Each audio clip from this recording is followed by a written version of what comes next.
It's better to be prepared for an opportunity and not have one than to have an opportunity and not be prepared.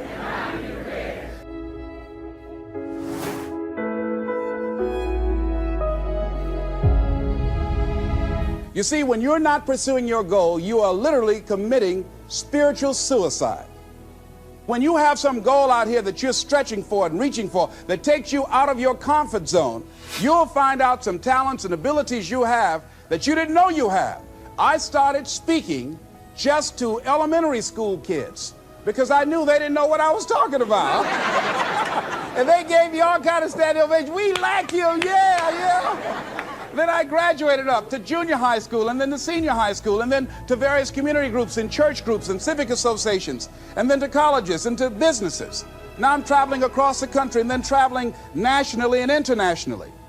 But I never would have discovered what I'm able to do right now if I wasn't willing to take a chance.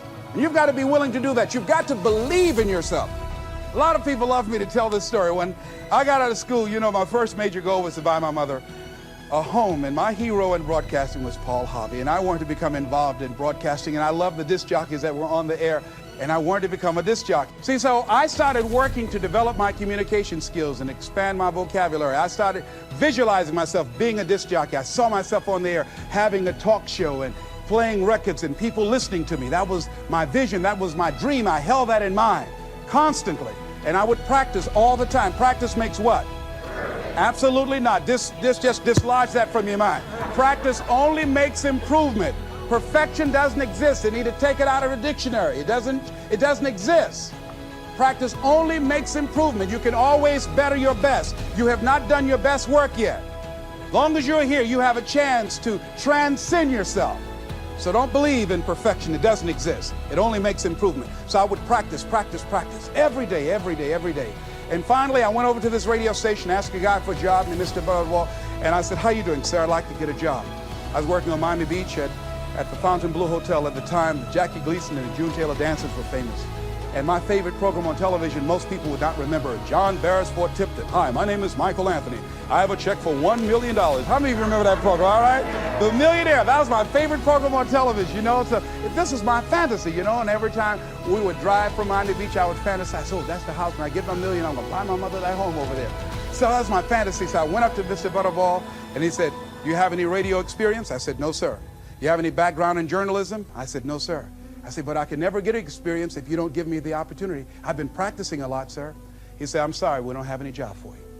I said, thank you, sir. He didn't know my reasons for being there. My reason, I wanted to use radio as a means to earn the money to buy my mother a home. I went back to the radio station again. I said, how you doing, Mr. Butterball? My name is Les Brown. I know your name. Didn't I just see you here yesterday? I said, yes, sir. I said, y'all have any jobs here? Didn't I tell you yesterday we didn't have any jobs? Yes, sir, but I thought maybe somebody got fired or resigned. I didn't know, sir. I went the next day. How you doing, Mr. Butterball? He said, yes. And I just didn't take it personal. How you doing? So y'all have any jobs here? Didn't I just tell you yesterday and the day before we didn't have any work? I went the next day, showed up like nothing was wrong, like I saw him for the first time. How you doing, Mr. Butterball? Y'all have any? He said, boy, make yourself useful. Go get me some food. I said, yes, sir. See, many times when you want more, you've got to be willing to pay your dues. So I became their errand boy. I would get their lunch and their dinner and all kind of food for them. After a while, I would take the food to them in the control room, and I would not leave until they would ask me to, and I'd watch them working the controls, and I'd memorize their hand movements. And pretty soon, they would trust me with their cars to go pick up entertainers that came into town, entertainers like Sam Cooke, Dinah Ross and the Supremes, the Four Tops and the Temptations. I would drive them all over Miami Beach in the disc jockeys' cars. Finally, one day, I was at the radio station, and a guy by the name of Rock was drinking while he was on the air. It was a Saturday afternoon. I was the only one there.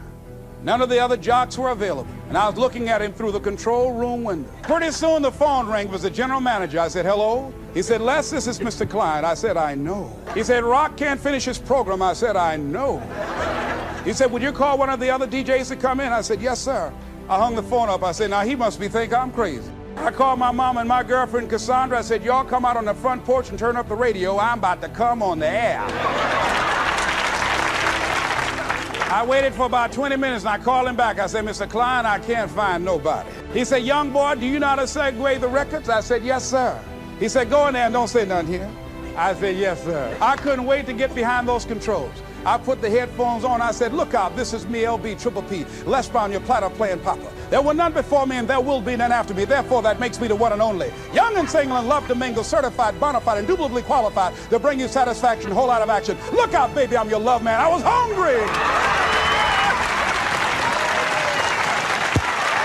It makes you feel better when you are able to have charge of your destiny, doesn't it? Gives you a good feel. It gives you choices. You can do more things.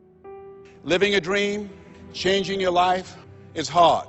It's hard when you lose all your money, when you've given it the best that you have, when you have some major setback. It's hard. When a doctor looked at me and said the three horrible words no one wants to hear, you have cancer.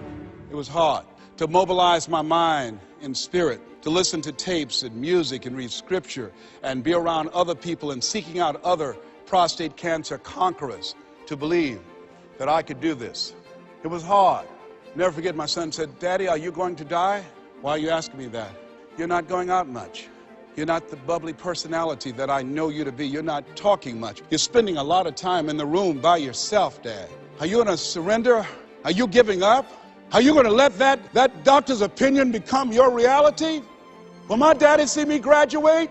Yes, son, yes. I'm going to fight. No, I don't think it's my time yet. I'm going to see you graduate, but more than that, I've got some other things that I'm going to do with my life. And I thank you for asking me that. But I must tell you that I'm scared. I'm scared. And I've never been in this situation before. It's been easy for me to talk to people and encourage people when they've had challenges in their lives, but it's me. And I don't feel less than a man in admitting this to you. Yes, I'm scared. And I need some help. See, life is hard, and there are some moments in life when you're going to need some help. You're going to need somebody to speak to you. You're going to need somebody to say something to you. I have a friend of mine, Willie Jolly, who's a motivational speaker. He said, a setback is a setup for a comeback. I had to listen to Willie's tapes. I have another friend, Kevin Brace, who's a speaker. He said, Les, come on, man, you can do this. You can make this happen. You can hit a home run. It's a done deal. You are Les Brown. That cancer's got to get out of your body. I said, talk to me, Kevin, talk to me. That's what I need to hear. I needed to hear those words. I don't care who you are. Many people won't allow themselves to ask for help because of pride. Pride cometh before a fall. Because of ego. Ego means edging God out. No, ask for help. Not because you're weak, but because you want to remain strong. And ask for help and don't stop until you get it. I'm here because a lot of people helped me. I'm here because a lot of people believed in me at a time when I was struggling to believe in myself. The other thing is, let us say together, it's worth it. Yeah, see, I think, and write this down, you got to find 5 reasons that will make it worth it for you. 5 reasons. What will make it worth it for you?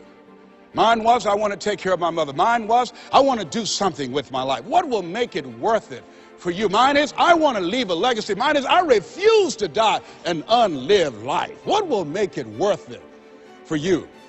Repeat out to me, please. You got to be hungry.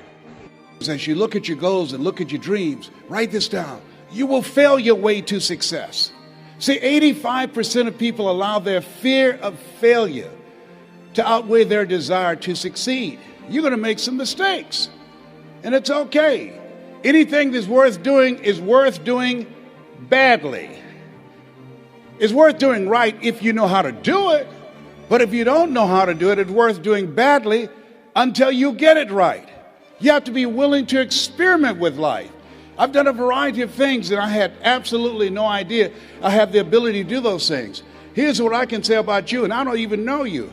You've got greatness within you, but you will not discover your greatness in your comfort zone.